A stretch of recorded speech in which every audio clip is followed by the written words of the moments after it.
Happy Saturday, investors. My name is William Tingle. I'd like to welcome you to our webinar today on creative financing. Again, my name is William Tingle. I'm your instructor here at REI USA for all things subject to creative finance and those sort of things. So we're going to have a good presentation today. We're going to talk about the basics of subject to and creative financing. If you guys have any questions, feel free to drop those into the chat at the bottom of the page. And when we get to the end, we'll be glad to take those questions. So, okay, we're going to go ahead and get started. We're going to try to figure this out and share the screen. Let's see. Okay. Hope you guys can see that there. So let's go. Again, today we're going to talk about buying property subject to existing financing. We call that the ultimate method of buying real estate, and we'll tell you why as we get going. We got some free tools to help you. You can go to sub2deals.com. We've got a ton of articles and investing help there for you. You can go to sub2coolstuff.com where you can download about 15 different tools, including real estate investor business plans, negotiating courses, documents, and tools to help you with your business. And feel free to check us out on our YouTube channel. You can go to youtube.com/sub2deals. That's our channel where we release numerous videos and helpful things for you there each and every week. So what we'll cover today about subject to, what is subject to and creative financing? What are the advantages of using this method? There are several. If you are a real estate investor, whether you're a flipper, buy and hold, doesn't matter really what you do. We're going to talk about the risk involved in subject to. Subject to is just like any other investing strategy. There are some risk involved in that. Is it legal? You'll hear realtors, attorneys, just all over the board tell you, you can't buy subject to, it's illegal. Well, it's absolutely not. And we're going to explain to you today why it's not. Where can you find subject to deals? You know, we're in a seller's market right now. It can be a little bit more difficult, but I want to assure you there are plenty of opportunities there for you. The importance of marketing. We'll also talk about marketing and how to attract those deals. Subject to isn't just for pretty houses. A lot of people think it's the pretty house business, but it's really not. We bought a bunch of ugly houses in the past using these methods. And sub to today, you know, the deals that we do today, a lot is very similar to the past, but there are some deals that you can do out there.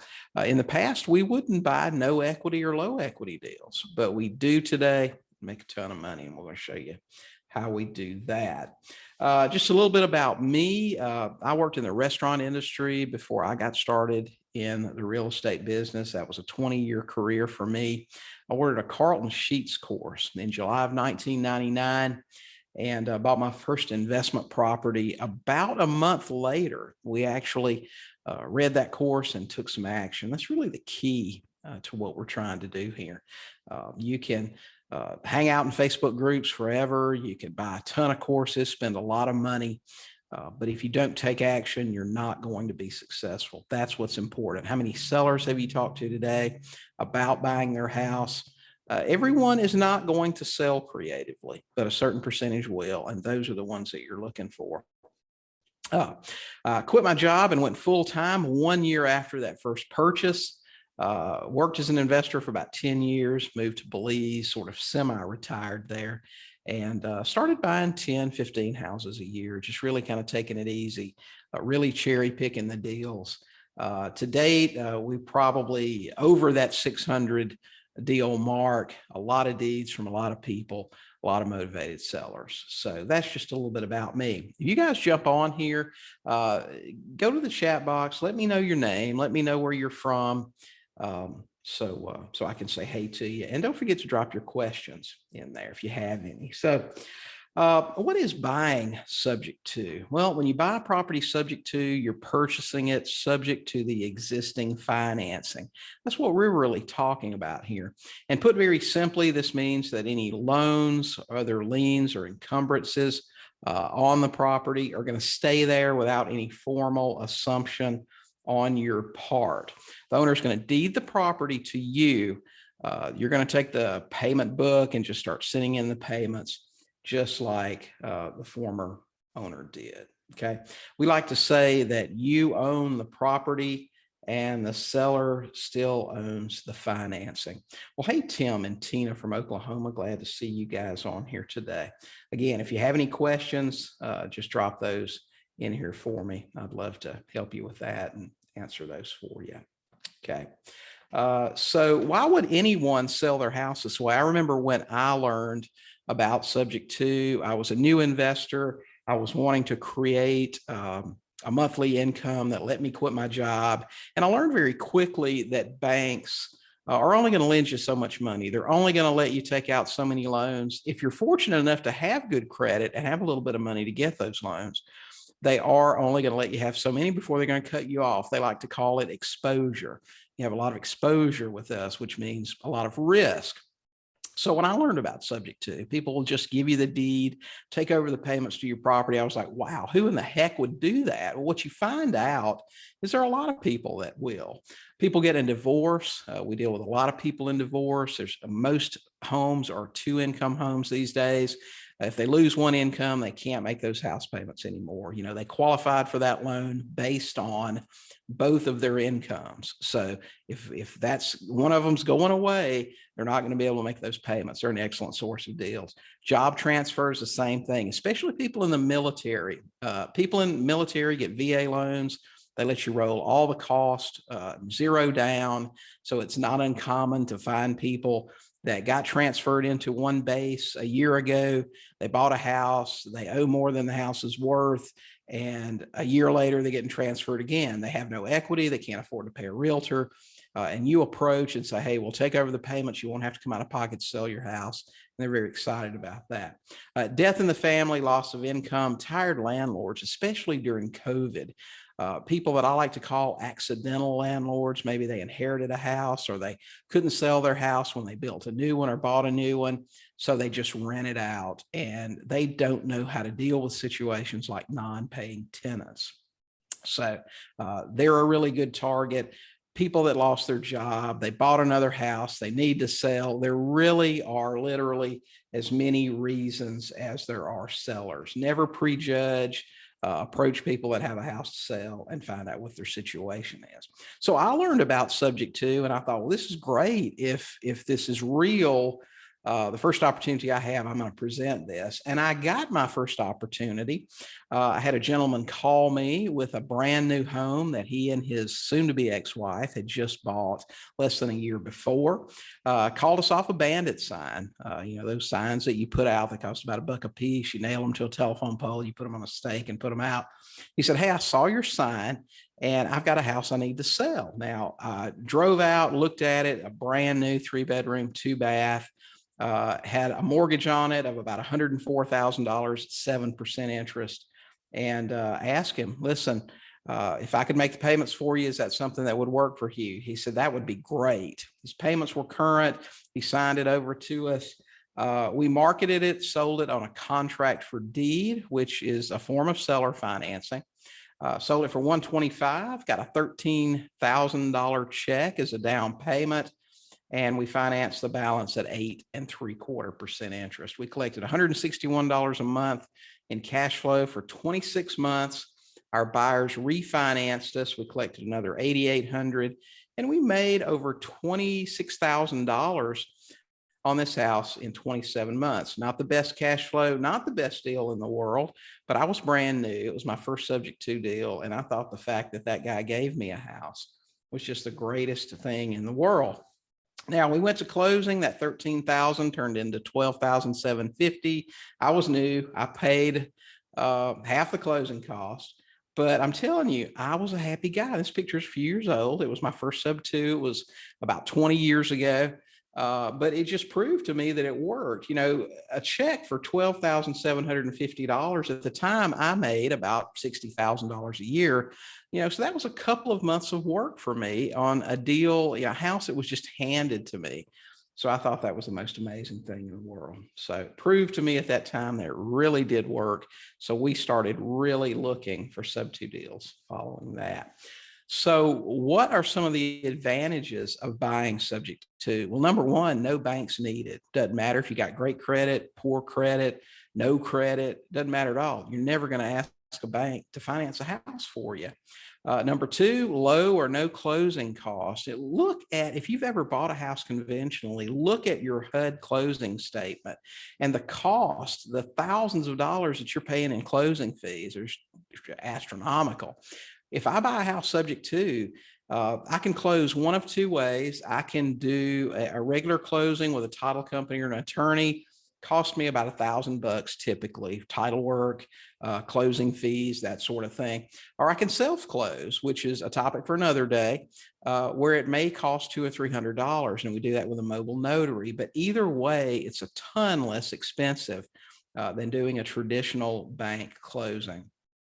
Fast closing time. Gosh, you know, today you can have to set your closing for 30 days out, 60 days out. I can literally, if a seller calls me today, close a deal in just a couple of days. All I'm waiting on is an inspection of the house, just a walk through, some photos, check the condition of the house, and a title report. So if I know somebody that's working down at the title office, I can get a very quick owner and encumbrance report and find out the status of title. I can close very, very quickly. This comes in handy when a seller calls you days and even hours away from a foreclosure auction. It happens more often than you'd think.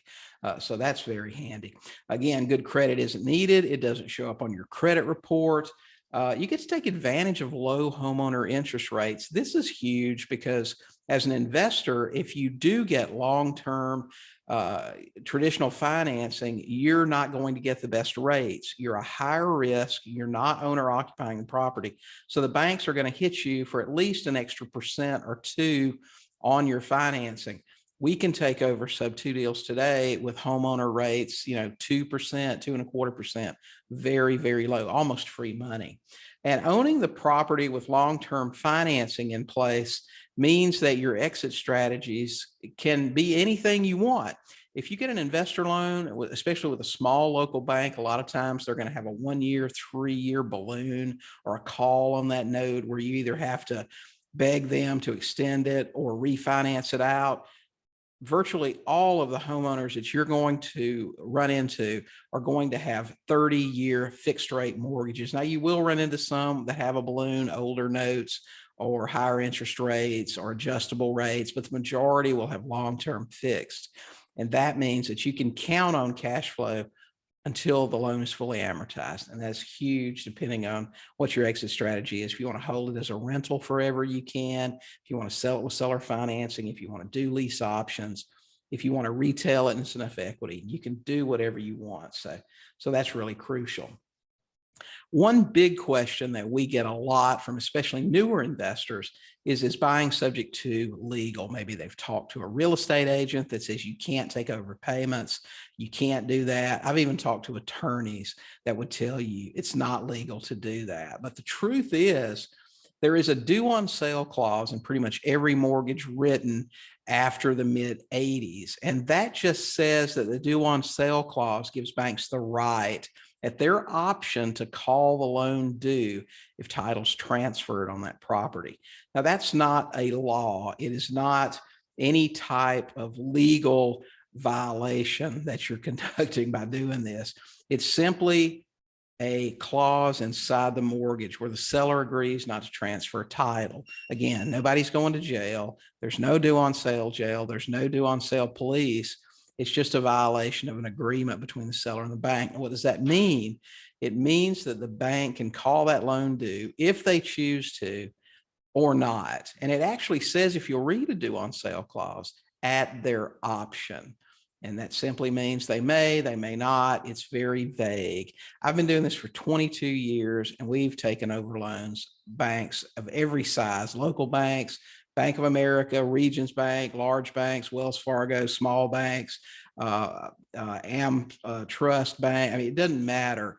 We've never had a loan call due. Is it possible? You bet it's possible. It's in there. Will they? If you handle the insurance properly and you make your payments, chances are no. And if anyone tries to tell you that sub 2 is illegal, just ask them to look at line 203 or line 503, buyers and seller side on a HUD-1 or an ALTA form, and you'll find existing loans taken subject to. So it's already on a government standard form. There's a place for it. There's a time for it. It is not illegal to do it. Okay, let's see. Well, hey, Maddie from Stone Mountain, Georgia. I got my start investing in Georgia, actually, not too far from you, down in Macon is where I got started. So there's a lot of deals down there. So where do we look for sub 2 deals? Okay, our favorite potential for deals are found in MLS expired and soon to expire listings. And you might be thinking, in this market, are there really expired listings or soon to expire? Does anybody's house stay on the market more than 5 minutes? They would like for you to believe that everything sells very quickly, but the truth is there are deals that don't sell right away. And that could be for a variety of reasons, but that is a very good target. Pre-foreclosures, foreclosures are back. There was a moratorium for a long time. And historically, 2/3 of the deals we did were pre-foreclosures. They're coming back now. They're listing more and more of them every day. That is potentially going to be a big problem with a lot of people coming out of forbearance. So foreclosures are an excellent opportunity. Bankruptcies, divorce, and tired landlords. We talked about those just a little bit earlier. The bankruptcies, people that have been under bankruptcy protection for a while, Chapter 13 bankruptcy, as soon as they miss a step, they don't make a payment, or whatever happens, and they're dropped from that bankruptcy protection, then the mortgage company has the right to come after their house. And they're a good opportunity for sub 2 deals. Real estate agents can refer people to you, maybe cases where the people didn't have enough equity to pay an agent or something along those lines. And they can be an opportunity for you. Mortgage brokers can also be an opportunity. Most mortgage brokers will tell you that up to 70% of the people that come to them for a refinance, maybe because they're behind on payments or they're trying to lower their interest rate, can't qualify for some reason. If they're having trouble making their payments and they can't qualify for a refinance to lower them, they may be a good referral for you. Wholesalers are an excellent opportunity. A lot of wholesalers in the in the real estate business go after people where they can buy their house for 2/3 of value. They don't know how to handle people that are fully leveraged. So they usually toss those leads in the garbage. If you can hook up with enough wholesalers and say, hey, pass those leads on to me. If I can convert them, I'll pay you a fee. That's a really good source for you. The important thing to remember is that any deal out there can be a sub 2 deal, as long as you have a motivated seller that needs to sell for some reason. Now, they don't have to be desperate, but if they need to sell their house and they have a mortgage in place, it's absolutely the potential for a sub 2 deal. So let's switch over to marketing for a little bit. We're talking about how to get these deals. And I'm a real believer that you have to have several forms of marketing going on all the time. When I first got started, I did a whole bunch of stuff. This was before wraps on automobiles were popular, and we went and had our this old Chevy Blazer painted this bright yellow with these vinyl decals on it. It was really ugly, but you drive that around town, you park it around town, people see it, and they'll call you even if they're just curious. But it gets you noticed. We did billboards for a little while, high cost, and not a great return on that. Business cards, you want to put those business cards every single place that you go. You need to have a pocket full of them all the time. If you're working locally, you want to be known as the house guy or the house girl. That's really important as a local investor. So make sure that you're getting those cards out every single place that you can. Magnetics on your automobile, it's very inexpensive. You can buy a set of magnetics for about $50. Have those on your car. I've made thousands and thousands of dollars from having magnetics on my car. Bandit signs are another great source. I actually started a REIA when I was down in Macon, and I'm telling you, my town was covered up with investors, and we all managed to do deals. Now, why is that? I don't know. Why would somebody call one sign here and not another? Who knows? Maybe they didn't like the color of one of them. What I can tell you is that I travel a bunch, and every place that I go, I call bandit signs. When I see a bandit sign, I call it. And I can tell you that probably 9 times out of 10, the investor doesn't answer. And if you get their voicemail and you leave a message, they don't return your call. Now, why? I don't know. Maybe they're afraid to talk to a seller. It could be a lot of different things. But what I'll tell you is if you take the time to put these things out, you need to go ahead and answer the phone, because if somebody's calling you on it, chances are they have a house that they need to sell. So, okay, so we're marketing for leads. We're putting out bandit signs. We've got magnetics on our car. We're doing all the things. We're using business cards, trying to find sellers. Somebody actually calls us off of one of our marketing methods. When we get them on the phone, what are the key questions that we need to ask to determine if they're motivated and if they're a potential deal for us? Number one, we try to find out why they're selling. If you get a response like, well, I'm just trying to figure out what I can get for the house, we're just testing the market, we're thinking about buying another house, it's probably not somebody high on the list as far as motivation. If they're selling because they're getting a divorce, because they're 3 payments behind and they're in foreclosure, if they have to move across the country in 2 weeks, that's probably somebody that's high on the list. And believe it or not, people will actually tell you all about it if you just have a conversation with them and ask them the question. What would you like to accomplish by selling the house? Well, I really just want to get rid of these payments. I want to be able to move. It's really just another way of asking them, why are you selling? How soon would you like to get this done? We're looking for somebody that wants to get this done pretty quickly. If they say, well, there's no real rush, we have a lot of time, then again, they're probably not very high on the motivation list. Once we've gathered what I call the story, then I'm going to throw this question at them. Listen, if I were able to make your payments on the house for you until I can get a buyer, would that work? That's where we're trying to find out if they're, oh no, or what does that mean, or how would that work? Then we'll explain that to them. And basically what I did was just ask them if we could take over subject to. We try not to ask the question about subject to or even use that term, because most sellers aren't going to know what that means, and it's really going to confuse them. So we really try to keep it simple. We can make the payments for you until we can find a buyer. And is that something that might work for you? And if that's the case, then we can proceed with it. Okay. So let's see. Okay. Just so you know here, now, a lot of times we talk about creative finance and seller financing or lease options and those kind of things, but you can flip a sub-to deal. And a lot of people don't understand this. Part of this comes in through deal evaluation. When we're talking to a seller, we've gotten the story, we know that they want to sell, they're open to us taking over payments. Then we're going to move into trying to evaluate this particular deal, get the numbers on it. Chances are, if you're working locally, you know your area, you know what a 3-bedroom, 2-bath house in Macon, Georgia is worth if it's in a certain part of town. So you've got a pretty good idea about the value of that house. So you're going to want to try to find out how much they owe, how much their payments are, principal, interest, taxes, and insurance, because you probably have a pretty good idea about what it'll rent for. And then their interest rate on their loan. Okay. And here's a case of a good house that turned into a flip. I was actually just driving around one morning, and a guy was standing in his driveway getting his newspaper, and he saw my bandit signs, and he hollered, out at me, "Hey, do you buy houses?" And well, obviously I do. This house was, he owed $89,000 on it. And his wife had already been transferred out of the state. He was staying behind to sell the house. The house was worth about 125, 130, in really good shape. And but it had a super high interest rate loan on it. It was a Bank of America loan. If I recall, it was about 13%. And the payments were probably $200 a month more than I could rent the house for. So it wasn't a good house to hold, but there was equity there in the house.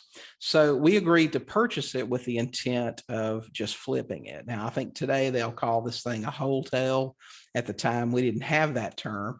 But we put it on the market for 105 for sale by owner, looking for someone who wanted a house in a nice neighborhood, but didn't mind a house that had Kool-Aid stains on the carpet that needed interior paint. We wound up selling this thing a few weeks later to a young couple that had just gotten married, and they were just going to come in, spend $5,000 on paint and carpet, and have a $130,000 house that they had 110 in. So they would have some instant equity there. So we flipped that house. And here's another example of a flip house, and with a very interesting story. This lead actually came from my attorney, who called me and said, William, we've got a house. We've got a lady in here. We're doing an estate for her. Her mom just died, and she wants to sell her house. She inherited this house from her mom. So I got her on the phone. I couldn't believe it. This was probably a $65,000, $70,000 neighborhood, 1,100 square foot, 3-bedroom, 1-bath house. And she said, listen, I just want to get rid of it. I don't want it. I've got this new house now. And so you can just have it. And I couldn't believe it because, she only owed about $14,000 on this house. She had owned it 25 years. She had 5 more years on it, and she was just going to give it away. And I thought that was just amazing. So I drove over to the house, and as soon as I got there, I found out why she wanted to give it away. Her mom had been sick for several years, and she had been living with her, taking care of her. In the meantime, she had left probably 8 dogs and 15 cats inside the house. And they had just had the run of the house for all that time. She'd go over a couple times a week, fill up a bunch of food bowls, and sort of clean some litter boxes. But anyway, so we got this house under contract, and it was one of the nastier houses I've ever seen.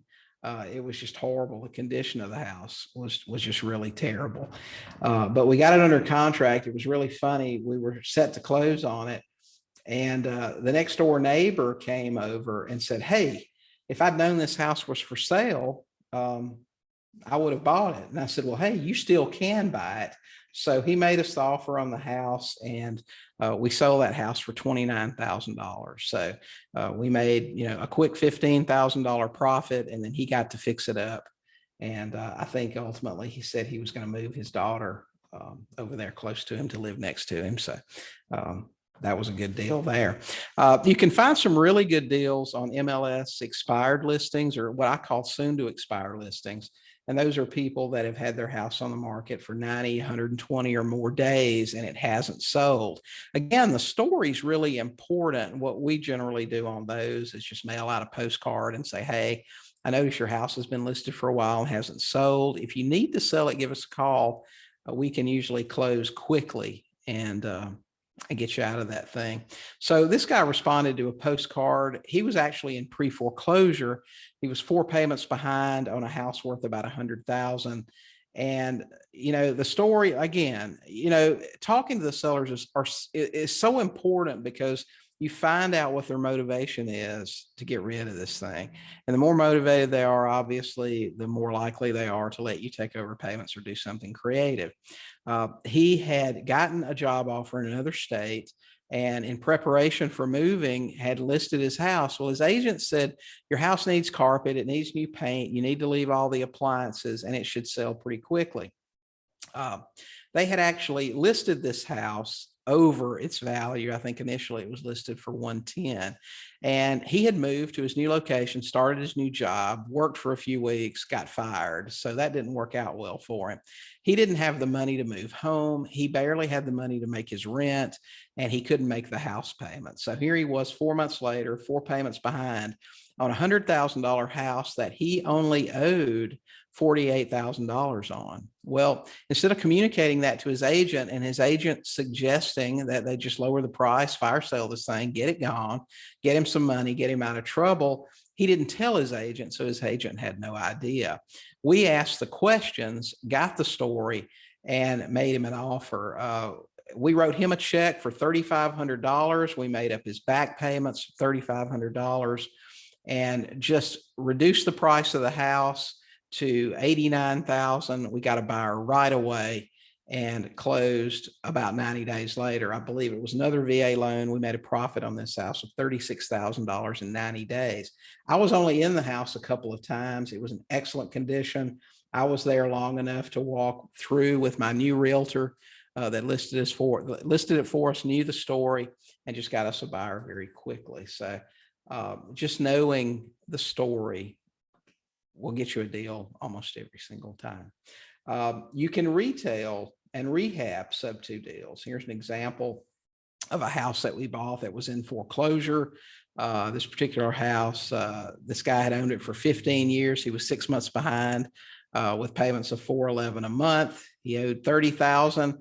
He wanted $3,000 to move. The house did need some work. We put about $8,000 into it, listed it for $85,000, and made a $32,000 profit on that in 90 days. So you can do pretty much everything with a sub-2 deal. Again, a lot of people talk about the pretty house business. You only sub-2 pretty houses, you seller finance them, you lease option them. It's just not true. If there's existing financing in place, you can use that while you're rehabbing, while you're getting something ready to sell. You can retail these deals. There just has to be equity. Now, I'm going to give you some examples here of deals that have no equity. How can you make money with those? All right. So here's an example of most of the stuff that you're likely to run into today. Now, this was a pre-foreclosure property on a guy that responded to a card. We bought this house was worth about $95,000. He owed $154 with a 3.38% interest rate loan. He had owned it for 7 years. He had been in an accident. He'd been injured. He couldn't work. He got behind. He went back to work. He tried to catch things up. Something else happened, just one thing after another. And he said, listen, I just want to be done with this thing. $3,000 to reinstate the loan, $5,000 check to him. We paid a couple of $1,000s to clean it up. The payments are $795 a month. Now, we sold this house right away on a contract for deed for $199. The buyers gave us $15,000 down. We financed the remaining $184 at 8% interest on a 40-year note. And this is a conversation for another webinar. But know that most people think of financing in 30-year terms, that sort of thing, because that's the common thing. But you'll learn some things when you start creating notes and using seller financing as your disposition, that you can really increase your cash flow position. You can increase your long-term profits when you make a few changes to the structure of the note. One thing we do is a 40-year note. Now, our buyer's payments in this case are $1,279. That gives us a $484 a month cash flow. And we try to structure our seller finance deals where our buyer refinances in about 36 months.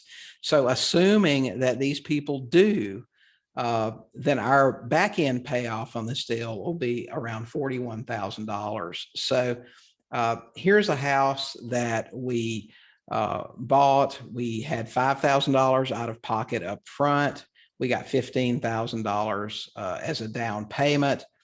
And so that got us $10,000 to get in, $18,000 in cash flow over 36 months, a $41,000 back end, and a total profit of $64,000.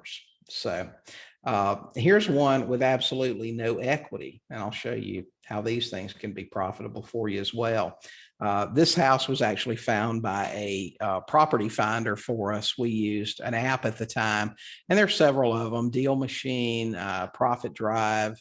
I think there's some other ones out there now, but you can hire people that do driving type jobs, whether that's Uber drivers or DoorDash drivers or people that are just out driving around a lot, and say, listen, if you find a house that's vacant, maybe it has a FSBO sign, whatever the case may be, take a picture of it, record the address, send it to me. And if I can make a deal with this person, then I'll pay you a finder's fee. That could be $500, $1,000, whatever you agree to. So you don't have to pay them until you get a deal out of the thing. And this was one of those. This house was vacant. It was in the wintertime, so you could tell no one was shoveling snow or anything else. So he sent us a picture and the address, did a skip trace on the homeowner, found her. And the story on the house was they were a young couple. He was in the military. They had just gotten married, bought the house right after, I mean, as they were in the process of buying, he got deployed. So they never actually even moved into the house. He was gone and she decided to stay with her mom. During the course of all this, they decided they shouldn't have gotten married. So they were getting a divorce. And the story on the house, we bought this house, is worth around 120. It was, I'm telling you, it was like new condition. I mean, literally they had not moved into the house. They had a loan balance of 117 at 4.25% interest. They had only owned the house for about a year. It had been vacant, sitting there for all that time. The payments were $577 a month. We sold it with seller financing for $135. Our buyers gave us $10,000 down. We financed $125 at 9% on a 40-year note. Our buyers' payments to us are $964. It gives us $387 a month in cash flow. And if our buyer refinances in 36 months, our payment payoff will be over $13,000. So what's the profit on a literally zero equity deal between upfront, cash flow, and back end? Around $37,000. So as you can see, even low and no equity deals can be really profitable. So let's circle back to the due on sale clause, because that's the primary issue that most new investors have a problem understanding. While the due on sale clause does exist, it's a reality. It's something that you have to consider. As I said earlier, I've been doing this for over 20 years, and I've interviewed at least 5 different bank officers, small local banks, regional banks, large banks, people that I did business with that I got to know over the years. And they all pretty much told me the same thing. We know what the book says. We know what the mortgages have in them. But as long as you're making the payments, we really don't care. We put that money out there for a return. It's generating the return we expected. We just don't want any trouble with it. So don't make a lot of noise. Send your payments in like you're supposed to, and you're going to be okay. Do I go into every deal, being aware of the due on sale clause, but not worrying about it? Absolutely. Do I have a plan if something happened? Well, sure. What's your plan? Well, of course, the first thing is going to happen is they're going to send you a letter. They can't just foreclose on you overnight. They're going to have to send you notice that they're going to, they're aware the transfer is taking place, and, they expect you to either pay the thing off, or they're going to exercise their intent to, do something with the due on sale. Some investors will tell you to ignore that letter. That would probably be my advice too. I've never gotten one. If I got that letter, I would probably just ignore it to start with.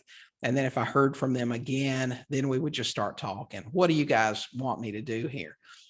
Joe couldn't make his payments. We stepped in and started making them. We've been making them every month. In fact, I've got 10 canceled checks that you've processed. You've already accepted them. Would probably be a pretty good case for you if it did make it to court and you fought it. But chances are the bank may want you to assume it. Should you do that at that point? If they'll send you the paperwork and let you, why not? Worst case scenario, you could deed the house back to the seller. You could pay it off. You could let it go.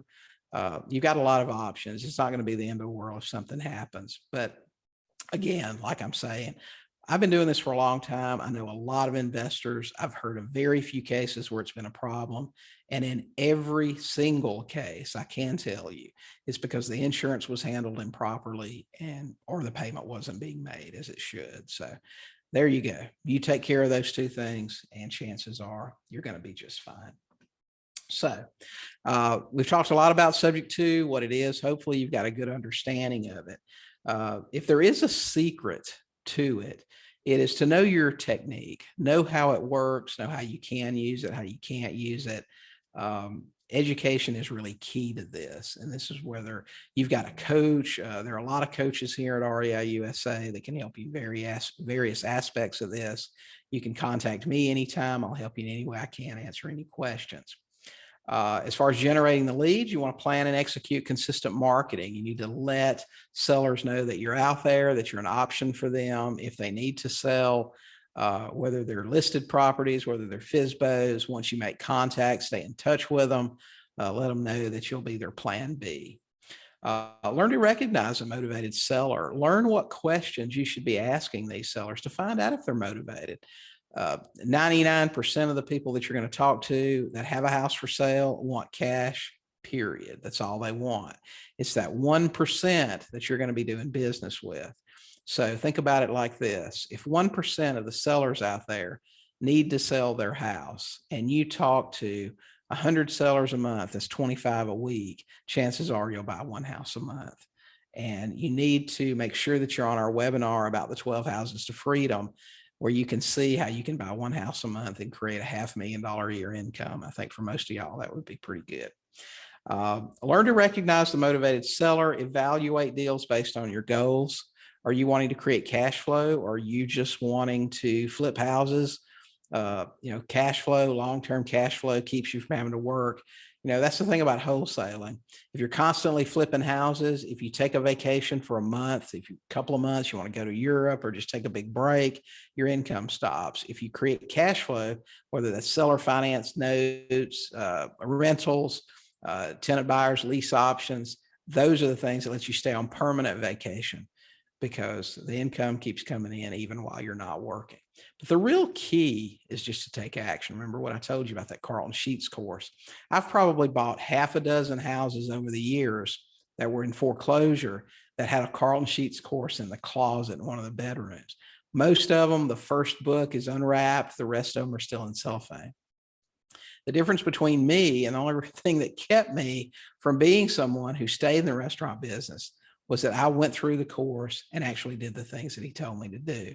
So taking action is really the key. So my question to you is, will you take action today to achieve financial freedom? Because I'm telling you, you can stay on these webinars, you can stay in Facebook groups, you can read a ton of that stuff. But if you don't do some of the things that they're talking about doing, you're not going to get any closer to buying a house and being free from that job or creating that lifestyle that you want to have. So again, some free tools to help you. You can check out our website at sub2deals.com. A lot of articles and tools there. Sub2 cool stuff. You need to make sure you go there. There are literally about 15 different free things that you can download, whether that's a business plan for your business, negotiation course to help you learn how to talk to sellers, deal evaluation tools, spreadsheets, scripts. Got a whole bunch of stuff there that's absolutely free. And then our YouTube channel, you can go to youtube.com/sub2deals. We release a lot of videos and a lot of stuff to help you. It doesn't cost anything. So that's what we've got today. If we've got any questions, I'm not sure if I see any or not. I don't think we do. We've got a few people in here today. If you guys have any questions, you can let us have those in the chat. Maybe I just explained everything so well. You guys don't need to ask any questions. Okay. Well, guys, if we don't have any questions, I'm going to let y'all get back to your Saturday. I appreciate all of you being here and spending an hour of your time with me this Saturday. Again, if I can help you in any way, just let me know. You can reach me at sub2deals.com. You can message me if you're in the REI USA Facebook group. We'll answer questions. Let's see, Maddie's got a question. How do you protect the original homeowner and your reputation if you decide to assign the deal? Well, I'm going to tell you how I protect the homeowner and my reputation, Maddie. We don't assign sub-2 deals. Okay. First of all, if it's a good enough deal to do, I'm going to keep it because I like cash flow. But the real reason, even if it were something, if I decided, listen, this is a screaming deal, I can probably collect a quick 15, move on down the road. Maybe it's in an area I don't like, or there's some reason that I don't want to do it. I'm not going to assign it. What I'm going to do, let's just say I'm buying from Joe Seller and Maddie, you want this deal and you'll pay me my 15 for it. I'm going to say, okay, Maddie, here's what we're going to do. I'm going to introduce you to Joe And we're going to explain to Joe that I've decided not to buy, but you want to. And I'm going to let you do a contract with Joe, and I'm going to let you collect all the paperwork from Joe. And I'm just going to step out of it. And you and I are going to have an agreement that you'll pay me $15,000. And that may be on the HUD. We may call it a consulting fee, marketing fee, something along those lines. But that's how you'll pay me. I'm not actually going to close this deal with Joe, because I'm not going to promise Joe a bunch of stuff and then assign that over to you. Because if you quit making the payments, Joe's going to come looking for William. Okay. I don't do traditional assignments. And we don't buy that way either. We have wholesalers that refer deals to us. And when they do, we don't let them negotiate the terms. We don't let them complete all the paperwork. We go, okay, Mr. Wholesaler, yeah, I'll pay you $10,000 for this deal, but you're going to have to introduce me to the seller and let me do all of my documents with that seller. And that's the only way we'll do it. So that's how we protect the homeowner and our reputation. We're not going to make promises and then assign those to somebody else. Hope that makes sense. I know you hear all these guys out there talking about assignments now, and it's a pretty common thing, but the market's not going to stay like it is right now forever. And when the foreclosures come back and these new investors that don't really know what they're doing, and they overpay for properties and they can't cash flow and they don't have any means to make payments, when when their tenants don't pay them, when they start letting everything crash and burn, I'm just afraid new legislation will interfere with what we do. Right now, they're trying to block wholesalers in a lot of states from doing deals. That's really the realtor lobby doing that. But if you start having a lot of people take over payments and let the houses go, then you're going to have some legislation in there that's going to control what we try to do. And I hate to see that happen. So I'm glad you agree with me. Don't assign your promises. You take care of those homeowners. They trusted you, and you need to, down the road somewhere, they may need to talk to you about something or whatever. And you don't want to get that call from Joe and he's going, hey, Maddie, I'm just calling about our loan, blah, blah, blah, and when you're going to be able to pay that off, because we're trying to do this or that. Just see how things are going. You don't want to have to go, oh man, I don't know what's going on with that. I assigned that to Tom, the wholesale guy, 3 years ago. You have to call him. And the homeowner's like, what? I thought you were going to do this stuff for me, make these payments. I don't know, they're getting done. So you don't want to be in that position. So if anybody else has another question, I'll be glad to take it for you. Otherwise, I'm going to let you guys get out of here, man. You still got plenty of daylight. You got time to get on the phone, go do some driving for dollars, talk to some sellers, buy some houses. So, okay. All right, guys, y'all have a great weekend. We're going to let you get out of here, and we'll see you next month on REI USA. Y'all have a great day.